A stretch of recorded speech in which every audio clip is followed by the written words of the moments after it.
Thank you very much. This has been a fascinating conversation. I want to ask a question specifically for Martin, but Ernst, you're also welcome to add some of your own thoughts on this. And I think it's one of the pressing issues of our time, that we can have many intellectual conversations about ideology versus ideology, theory versus theory, this constitution versus this constitution. But at the end of the day, we still live in the real world out there where the tire hits the road, and we see the product of many of these ideas manifest out there. It's not just a fun debate to have. A lot of these ideas impact our lives on a daily basis, actually ruin some people's lives on a daily basis. And I think what's very important to discuss, and that's why I want both of your thoughts, but I want to start with you, Martin, is when you mentioned that South Africa has a pretty decent constitution in your regard, but it's not being interpreted by classical liberals in the correct way. How do you bridge that gap between the theoretical on paper and reality when you have a decent watertight theory, but it's not penetrating into reality? Reality is actually regressing or crumbling while you are absolutely, I'm sure you're absolutely certain in the validity and the value of your theory, but you're actively seeing that it's not bleeding into reality as you would like. How do you build that bridge? And I'd like you to start, and then also to hear some of Adam's thoughts as well, that building that bridge between theory and reality. Yeah, absolutely. This is, Mark mentioned that he might ask us to go into what do we see about the weaknesses for our own side of liberalism. And one of those that I jotted down was that liberalism in theory speaks as if it's always in power. So it's always like, this is how things are, the state protects your life, liberty, and property. Great. That's obviously not the reality.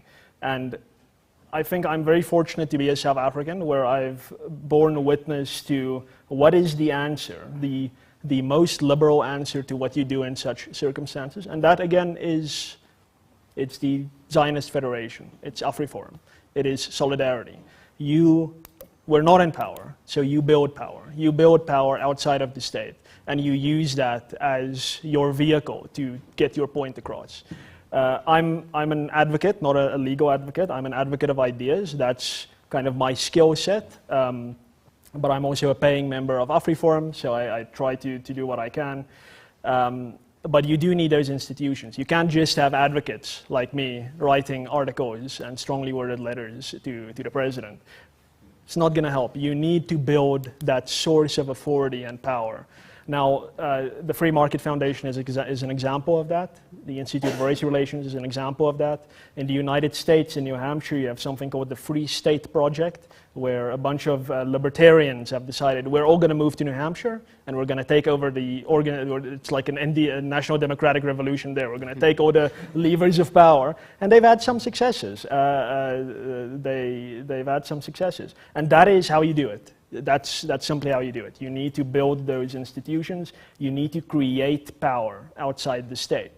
As far as the Constitution is concerned, if I had to hypothesize, we would need advocates, real advocates, not just ideas advocates, and attorneys and former judges and jurists to get together and establish new law societies, establish new bars, where they say, listen, we are liberals, and this is how we read the Constitution, or we are communitarians, and this is how we read the Constitution, and from now on we're going to insist on this. That is the greatest example of this around the world is the Federalist Society in the United States.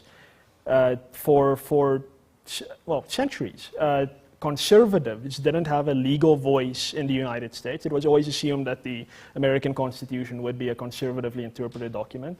At some point that stopped with FDR and the New Deal and so on, packing the courts.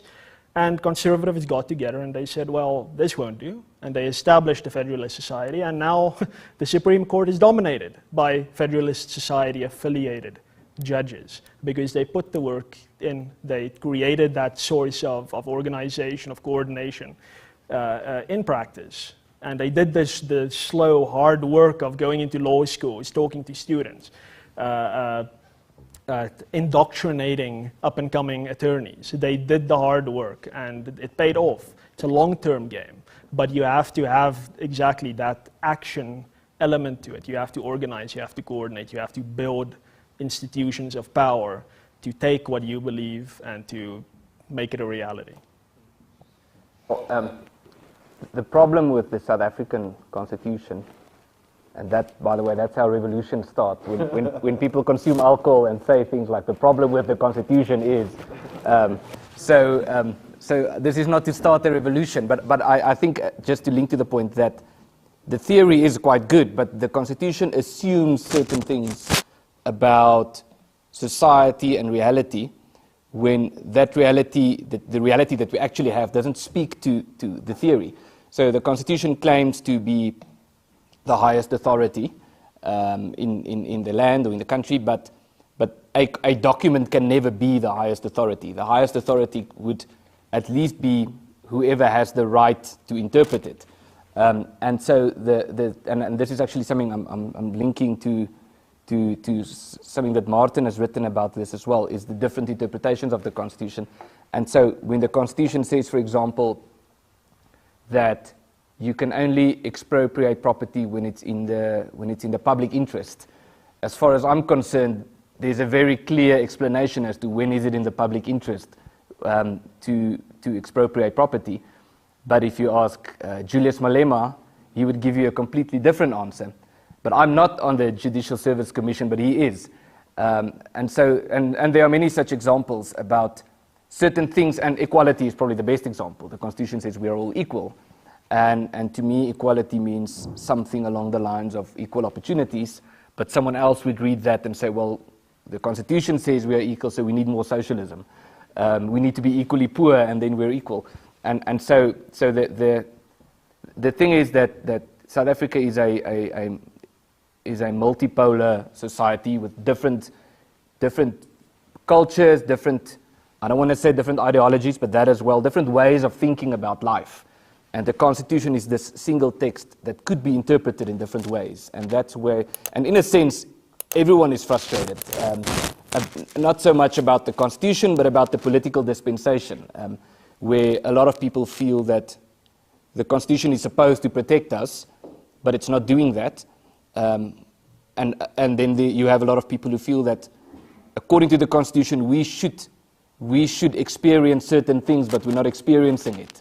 Or we should receive certain things that we believe are rightfully ours, but we're not getting it. So there's this friction in terms of what the consequences of the Constitution would be, and I think that's the problem with theory and practice.